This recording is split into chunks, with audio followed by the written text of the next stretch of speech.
I'm his own. He's been food when I was hungry. He's been watered when I was thirsty. He's my rock, my sword and shield, my wheel in the middle of the wheel. He's the lily of the valley, the bright and morning star. He woke me up this morning, started me on my way. Yes, on my way. Yes, yes, yes, yes.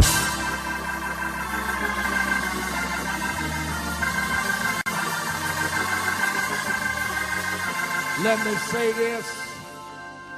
We got to go to the cemetery. Let me say this. I saw Michael Brown Sr. here, and I told him this story.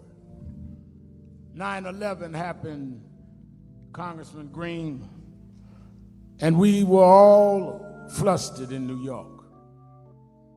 They closed down the bridges, closed down the streets, closed the trains. I had to walk all the way to my headquarters of National Action Network. When we got there were people everywhere. Cell phones was down, and people came to our headquarters to see if we could tell them what was happening, whether we were out of danger. And for the first time since I was a little boy, I started preaching, as Bishop said, since I was a little boy, and I always had something to say, but the first time in my life I couldn't find words to say. And Jimmy, I went in my office, Terry Anderson, I was trying to figure out what could I say. And I thought about this old preacher told me this story. He said, Al, I had to preach one Sunday, the early service, and I started reading this novel about 8 o'clock that night. And I got so into it that I couldn't put the novel down. I looked at the clock, it was 10 o'clock. I wanted to go to bed, but I couldn't put the novel down. It was so intriguing. I kept reading. It turned out, looked again, it was 11:30. I said, Lord, I got to get some rest. I got to get up too early. But I couldn't put it down. He said, I kept reading. Finally, it was after midnight. And he said that, Al, I got to tell the truth. I decided then I would cheat. And I turned to the end of the book to find out how the story was going to end. I want you to know on 9/11, 2001, I want the family to know, like I told Michael Brown's family, that afternoon I cheated.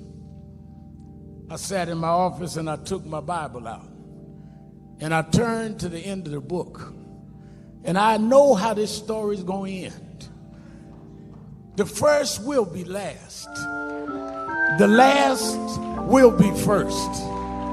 The lion and the lamb is going to lay down together, and God will take care of his children.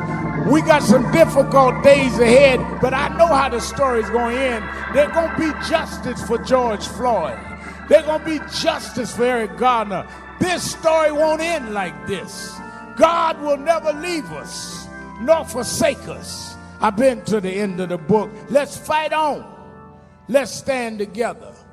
Let us not leave this family now that this ceremony is over. This is the beginning of the fight. This is not the end of the fight. George, I read on the front page of the New York Times this morning, you said you wanted to touch the world. Well, God had already made you for that. But you didn't touch it in a basketball court or football court. God had something else for you to do. Because all over the world, George, they're marching with your name. You've touched the world in South Africa. You touched the world in England. You've touched every one of the 50 states. Even in a pandemic, people are walking out in the streets, not even following social distancing, because you've touched the world. And as we lay you to rest today, the movement won't rest until we get justice. until we have one standard of justice.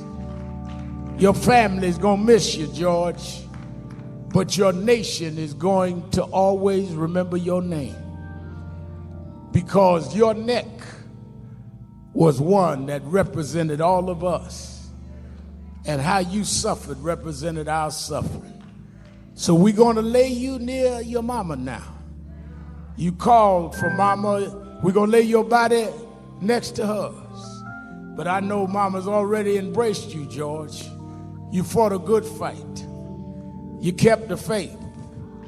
You finished your course. Go on and get your rest now.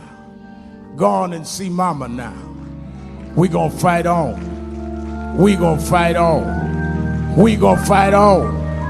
We gonna fight on.